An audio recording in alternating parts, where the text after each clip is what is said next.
Hello friends, welcome to Kannan info Tamil. நம்ம இன்னைக்கு என்ன டாபிக் பார்க்க போறோம் அப்படின்னா, இந்தியா டெவலப் செய்து வரும் தேஜஸ் MK-1A விமான ப்ராஜெக்ட் ஒரு முக்கியமான கட்டத்தை எட்டி இருக்கு. தேஜஸ் MK-1A விமான ப்ராஜெக்ட் எந்த நிலையில இருக்கு, இந்தியா டெவலப் செய்து வரும் தேஜஸ் MK-1A விமானத்தோட செயல்திறன் என்ன, தேஜஸ் MK-1 விமானத்தில இருந்து தேஜஸ் MK-1A விமானம் எவ்வளவு வித்தியாசமானது அப்படிங்கிறது குறித்து பார்க்கலாம். இரண்டாவது டிஃபென்ஸ் அப்டேட், இந்திய ராணுவம் சீன எல்லையில ஸ்ட்ராட்டஜிக் முக்கியத்துவம் வாய்ந்த இடத்துல ஒரு சுரங்க பாதை அமைக்க போறாங்க. இந்த சுரங்க பாதையோட முக்கியத்துவம் என்ன, ஒரு யுத்த நேரத்துல இந்த சுரங்க பாதை இந்தியாவிற்கு எப்படி பயன்படும் அப்படிங்கிறது குறித்து பார்க்கலாம். மூன்றாவது அப்டேட், சமீப காலமா இந்திய ராணுவம் அதிக அளவு ஆர்டிபிஷியல் இன்டெலிஜென்ஸ் மற்றும் குவாண்டம் டெக்னாலஜியை பயன்படுத்த ஆரம்பிச்சிருக்காங்க. இந்தியாவின் இந்த முன்னேற்றம் குறித்து சீனா மற்றும் பாகிஸ்தான் ஊடகங்கள் குறை கூற ஆரம்பிச்சிருக்காங்க. எதற்காக சீனா மற்றும் பாகிஸ்தான் ஊடகங்கள் இந்தியாவின் இந்த முயற்சியை குறை கூறுறாங்க? இந்தியா இது போன்ற தொழில்நுட்பங்களை அதிக அளவுல பயன்படுத்த ஆரம்பிச்சா சீனா மற்றும் பாகிஸ்தானுக்கு என்ன பிரச்சனைகள் ஏற்பட வாய்ப்பு இருக்கு அப்படிங்கிறது குறித்து பார்க்கலாம். நான்காவது அப்டேட், இந்திய ராணுவம் விமானங்கள்ல பயன்படுத்தக்கூடிய பழைய ஏர் டு ஏர் மிசைல்களை பயன்படுத்தி ஒரு ஷார்ட் ரேஞ்ச் ஏர் டிஃபென்ஸ் சிஸ்டத்தை உருவாக்கி இருக்காங்க. அந்த ஏர் டிஃபென்ஸ் சிஸ்டத்தோட செயல்திறன் என்ன, எதற்காக இந்தியா இந்த ஏர் டிஃபென்ஸ் சிஸ்டத்தை உருவாக்கி இருக்காங்க அப்படிங்கிறது குறித்து நம்ம டீடைலா இந்த வீடியோல பார்க்கலாம். நம்ம சேனல்ல டிஃபென்ஸ் ரிலேட்டடா தினம் ஒரு வீடியோ பப்ளிஷ் பண்ணிட்டு இருக்கோம். உங்களுக்கு டிஃபென்ஸ் ரிலேட்டடான செய்திகளை உடனுக்குடன் தெரிஞ்சுக்கணும்னா நம்ம சேனலை சப்ஸ்கிரைப் பண்ணி சப்போர்ட் பண்ணுங்க. நீங்க பண்ற ஒவ்வொரு சப்ஸ்கிரிப்ஷனும் எனக்கு அடுத்தடுத்த வீடியோஸ் போடுறதுக்கு ஒரு மோட்டிவேஷனா இருக்கும். முதல் அப்டேட், இந்தியா தேஜஸ் FOC ட்ரெய்னர் அப்படிங்கிற புரோட்டோடைப் விமானத்தை உருவாக்கி வெற்றிகரமா அதனுடைய முதல் பறத்தல நடத்தியிருக்காங்க. இந்த தேஜஸ் FOC ட்ரெய்னர் விமானம் தேஜஸ் MK-1A விமானத்தோட ஒரு prototype. Ministry of defence Tejas FOC trainer விமானத்தோட 10 புரோட்டோடைப்புகளை உருவாக்குவதற்கு ஒப்புதல் கொடுத்திருக்காங்க. இந்த தேஜஸ் FOC ட்ரெய்னர் விமானத்தை பேஸா வச்சுதான் முதல்ல தயாரிக்கப்பட உள்ள 40 தேஜஸ் MK-1A விமானங்கள் உருவாக்கப்பட உள்ளது. அதற்கு பிறகு 30 தாக்குதல் திறன் கொண்ட தேஜஸ் விமானங்களை டெவலப் செய்ய போறாங்க.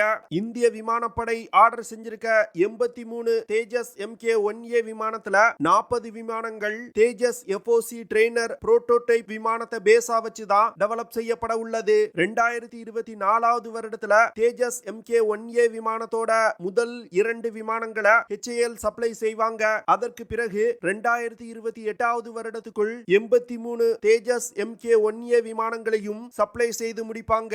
தேஜஸ் MK-1A விமானம் தேஜஸ் MK-1 விமானத்தோட ஒரு அப்கிரேடட் வெர்ஷன். தேஜஸ் MK-1A விமானத்துல தேஜஸ் MK-1 விமானத்தோட பேசிக் டிசைன் அப்படியே இருக்கும். ஆனா தேஜஸ் MK-1A விமானத்துல புதிய வகை avionics ELM 2052 AESA radar, Uttam AESA radar, external ஜாமர்கள், surveillance system, onboard oxygen generator மற்றும் புதிய வகை சென்சார்கள் இணைக்கப்பட உள்ளது. இரண்டாவதா உருவாக்கப்படும் தாக்குதல் திறன் கொண்ட 30 தேஜஸ் விமானத்துல Astra beyond visual range air to air missile மற்றும் ஆஸ்ராம் ஏர் டு ஏர் மிசைல்களும் இணைக்கப்பட உள்ளது. தேஜஸ் விமானத்தோட ட்ரெய்னர் மற்றும் தாக்குதல் திறன் கொண்ட விமானங்களை வாங்குவதற்கு பல நாடுகள் விருப்பம் தெரிவிச்சிருக்காங்க.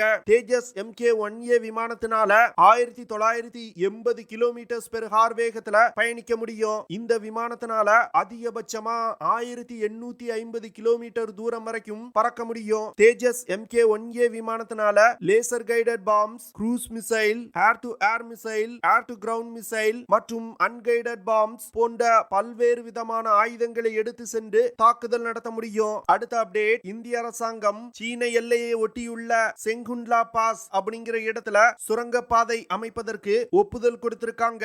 இந்த செங்குன்லா பாஸ் ஹிமாச்சல் பிரதேஷ் மற்றும் லடாக் மாநிலங்களை இணைக்கக்கூடிய ஒரு ஸ்ட்ராட்டஜிக்கல் முக்கியத்துவம் வாய்ந்த இடம். செங்குன்லா பாஸ் பகுதியில இந்தியா வெற்றிகரமா சுரங்க பாதையை அமைச்சாங்கன்னா இதுதான் உலகின் உயரமான இடத்துல கட்டப்பட்ட சுரங்க பாதையா இருக்கும். இந்த சுரங்க பாதையை பார்டர் ரோட் ஆர்கனைசேஷன் அமைக்க போறாங்க. இதற்காக இந்திய ராணுவம் கிட்டத்தட்ட 1681 கோடி ரூபாயை செலவு பண்ண போறாங்க. இந்த சுரங்க பாதையை டிசம்பர் 2025 வருடத்துக்குள் கட்டி முடிப்பதற்கு இந்தியா முடிவு பண்ணியிருக்காங்க.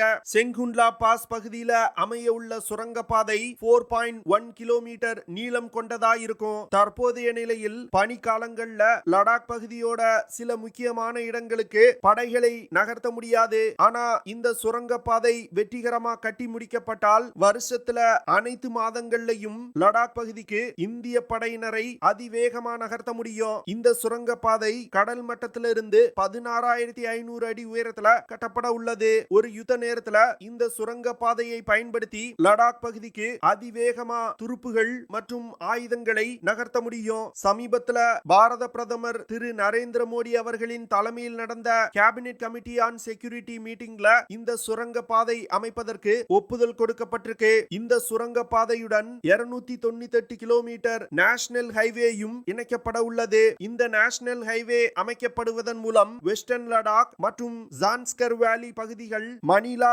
ஆக்சிஸோடு இணைக்கப்படுது. இந்த ப்ராஜெக்ட் மட்டும் வெற்றிகரமா முடிக்கப்பட்டால் இந்தியாவிற்கு சீன எல்லையில ஒரு மிகப்பெரிய அட்வான்டேஜ் கிடைக்கும். இந்திய சீன எல்லையில பிரச்சனை ஏற்பட்டதிலிருந்து India line of actual control பகுதியில அதிகமான இன்ஃப்ராஸ்ட்ரக்சர் வேலைகளை செஞ்சு வர்றாங்க.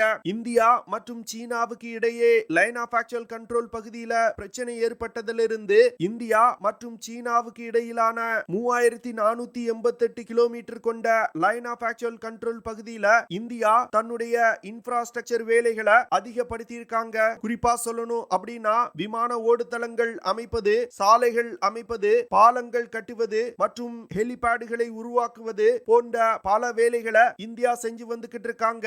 இந்த ப்ராஜெக்டுகள் மூலமா ஒரு யுத்த நேரத்துல இந்தியாவால் எல்லைக்கு தன்னுடைய வீரர்கள் மற்றும் ஆயுதங்களை அதிவேகமா நகர்த்த முடியும். அது மட்டும் இல்லாம இந்தியா தற்போதைய நிலையில் 9 சுரங்கப்பாதை வேலைகளை லைன் ஆஃப் ஆக்சுவல் கண்ட்ரோல் பகுதியில செஞ்சு வந்துகிட்டு இருக்காங்க.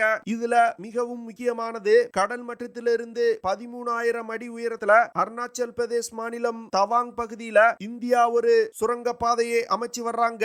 இந்த ப்ராஜெக்டையும் பார்டர் ரோட் ஆர்கனைசேஷன் தான் கன்ஸ்ட்ரக்ட் செய்து வந்துகிட்டு இருக்காங்க. முந்தைய காலகட்டத்துல சீனா லைன் ஆஃப் ஆக்சுவல் கண்ட்ரோல் பகுதியில அதிக இன்ஃப்ராஸ்ட்ரக்சர் வேலைகளை செஞ்சு வச்சிருந்தாங்க. ஆனா சமீப காலமா இந்தியா செய்த இன்ஃப்ராஸ்ட்ரக்சர் ப்ராஜெக்டுகள் காரணமா சீனாவுக்கு இருந்த அட்வான்டேஜ இந்தியா முறியடிச்சிருக்காங்க.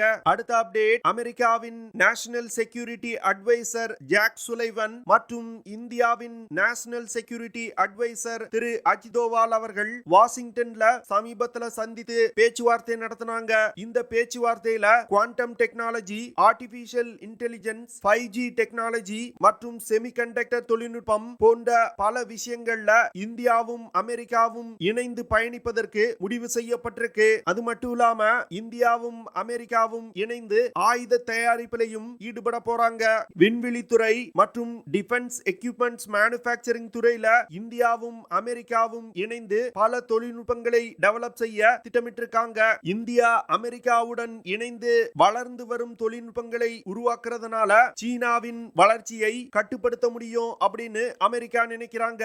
இந்தியா மற்றும் அமெரிக்காவுக்கு இடையிலான இந்த கூட்டணி வரும் காலத்துல உலகம் செயல்படக்கூடிய முறையில ஒரு மிகப்பெரிய மாற்றத்தை ஏற்படுத்தும் அப்படின்னு டிஃபென்ஸ் எக்ஸ்பர்ட் சொல்றாங்க.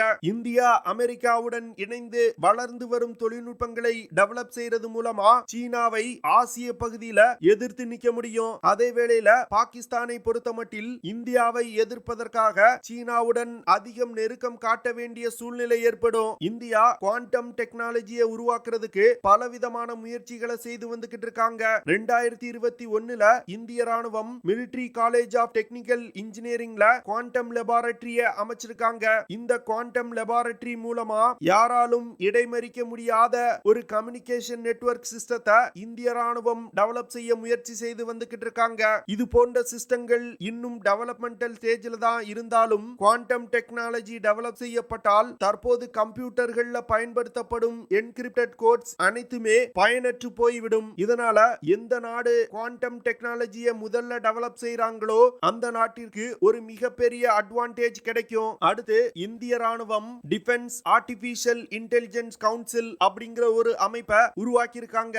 இந்த அமைப்போட வேலை ராணுவத்தில் பயன்படுத்தப்படும் ஆயுதங்கள்ல எப்படி ஆர்டிபிஷியல் இன்டெலிஜென்ஸ் தொழில்நுட்பத்தை இணைப்பது அப்படிங்கிறது தான். இந்தியா 75க்கும் மேற்பட்ட ஆயுதங்கள்ல ஆர்டிபிஷியல் இன்டெலிஜென்ஸ் தொழில்நுட்பத்தை இன்னும் கூடிய விரைவில் இணைக்க போறாங்க.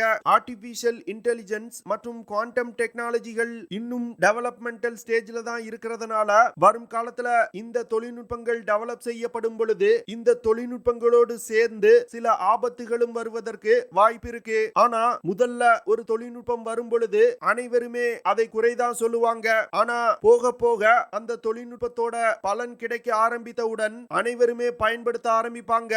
அதுதான் நிதர்சனமான உண்மை. ஆர்டிபிஷியல் இன்டெலிஜென்ஸ் தொழில்நுட்பம் மட்டும் இந்திய ராணுவத்தில் அதிகமாக இணைக்கப்பட்டால் மிசைல்களை கொண்டு தாக்குதல் நடத்துவது, பீரங்கி தாக்குதல் நடத்துவது, விமானங்களை இயக்குவது, சண்டையிடும் வீரர்களுக்கு வெடிபொருள் மற்றும் உணவை எடுத்து செல்வதற்கு தேவையான நேவிகேஷன் சிஸ்டம் போன்ற பல விஷயங்களை மிக எளிதா நமது ராணுவத்தால் செய்ய முடியும். இவ்வளவு முக்கியமான தொழில்நுட்பத்தை டெவலப் செய்யறதுக்கு அமெரிக்கா மற்றும் இந்தியா இணைந்து செயல்படுவது பாகிஸ்தான் மற்றும் சீனாவுக்கு ஒரு மிகப்பெரிய பின்னடைவா பார்க்கப்படுது. இதன் காரணமாக தான் அந்த நாட்டு செய்தி ஊடகங்கள் இந்தியா மற்றும் அமெரிக்காவுக்கு எதிராக செய்திகளை பரப்பி வர்றாங்க. அடுத்த அப்டேட், இந்திய விமானப்படையை சேர்ந்த 7 பேஸ் ரிப்பேர் டிப்போ மற்றும் 11 பேஸ் ரிப்பேர் டிப்போ அப்படிங்கிற இந்த 2 அமைப்புகளுடன் ஒரு இந்திய தனியார் நிறுவனமும் இணைந்து சமார் அப்படிங்கிற ஒரு ஷார்ட் ரேஞ்ச் ஏர் டிஃபென்ஸ் சிஸ்டத்தை டெவலப் செஞ்சிருக்காங்க. இந்த ஷார்ட் ரேஞ்ச் ஏர் டிஃபென்ஸ் சிஸ்டங்கள் இந்திய விமானப்படையால் ரஷ்யாவிடம் இருந்து வாங்கப்பட்ட R-73 ஏர் டு ஏர் மிசைல்களை பயன்படுத்தி உருவாக்கியிருக்காங்க. இந்த R-73 ஏர் டு ஏர் மிசைல்கள் பல வருடங்களுக்கு முன்பு இந்திய விமானப்படைக்காக வாங்கப்பட்டது. இந்த ஏர் டு ஏர் மிசைல்களோட ஷெல்ஃப் லைஃப் முடிவடைந்து விட்டது. அதனால இந்த ஏர் டு ஏர் மிசைல்களை தாக்குதல்களுக்கு இந்திய விமானப்படை பயன்படுத்தாது. இதை வீணடிக்காமல் R-73E மிசைல்களை பயன்படுத்தி ஒரு ஏர் டிஃபென்ஸ் சிஸ்டத்தை உருவாக்கி இருக்காங்க. இந்த ஏர் டிஃபென்ஸ் சிஸ்டத்துல பயன்படுத்தப்படும் R-73 air to air missile ஒரு infrared guided air to air missile. இந்த மிசைல தரையில் இருந்து வான் இலக்குகளை தாக்கக்கூடிய ஒரு ஏர் டிஃபென்ஸ் சிஸ்டமா மாற்றி அமைச்சிருக்காங்க. முதற்கட்டமா 5 சமார் ஏர் டிஃபென்ஸ் சிஸ்டத்தை இந்திய விமானப்படைக்கு சப்ளை செஞ்சிருக்காங்க. ஃபியூச்சர்ல இந்த சமார் ஏர் டிஃபென்ஸ் சிஸ்டங்களை அதிக அளவுல ஆர்டர் செய்வதற்கு இந்திய விமானப்படை திட்டமிட்டிருக்காங்க. சமார் ஷார்ட் ரேஞ்ச் ஏர் டிஃபென்ஸ் சிஸ்டத்தினால அதிகபட்சமா 10 முதல் 12 கிலோமீட்டர் தூரத்துல உள்ள ஏரியல் டார்கெட்டுகளை மிக துல்லியமா தாக்க முடியும். சமார் ஏர் டிஃபென்ஸ் சிஸ்டத்தை இதுவரைக்கும் இந்தியா 17 முறை சோதனை பண்ணிருக்காங்க.